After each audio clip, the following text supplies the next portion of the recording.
Add பண்ணிட்டு இதையும் இதில் நல்லா வேக விடலாம். நல்லா வதங்கிட்டு இந்த மசாலாலேயே. இதில் வந்து நம்ம கேப்சிகம் ஆட் பண்ணுறதுனால வந்து டேஸ்ட் வந்து டிஃப்ரெண்ட்டாக இருக்கும். இந்த ப்ரானும் கேப்சிகமும் சேரும் போது நல்லா இருக்கும் டேஸ்ட்டு. ட்ரை பண்ணி பாருங்க.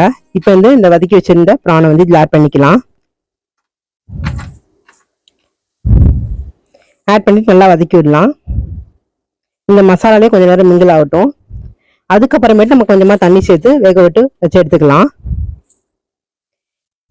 இந்த கிரேவி வந்து சூப்பராக இருக்கும். எல்லா டிஷ்ஷுக்குமே சூப்பராக இருக்கும். கண்டிப்பாக ட்ரை பண்ணி பாருங்க. மெயினாக வந்து புரோட்டா, சப்பாத்தி, இடியாப்பம் எல்லாத்துக்குமே நல்லா இருக்கும். வெறும் சாதத்தோடு பிசைஞ்சு சாப்பிடலாம். அவ்வளோ சூப்பராக இருக்கும். இப்போ நல்லா எண்ணெய் திரிஞ்சு வந்ததுக்கப்புறம் நம்ம வந்து ஆஃப் பண்ணிடலாம். இப்போ வந்து ஃபைனலாக வந்து கொஞ்சமாக வந்து சோம்புத்தூள் ஆட் பண்ணுறேன். 1/2 ஸ்பூன் போல் சோம்புத்தூள் ஆட் பண்ணுறேன். இறக்குறது கொஞ்சம் நேரத்துக்கு முன்னாடி.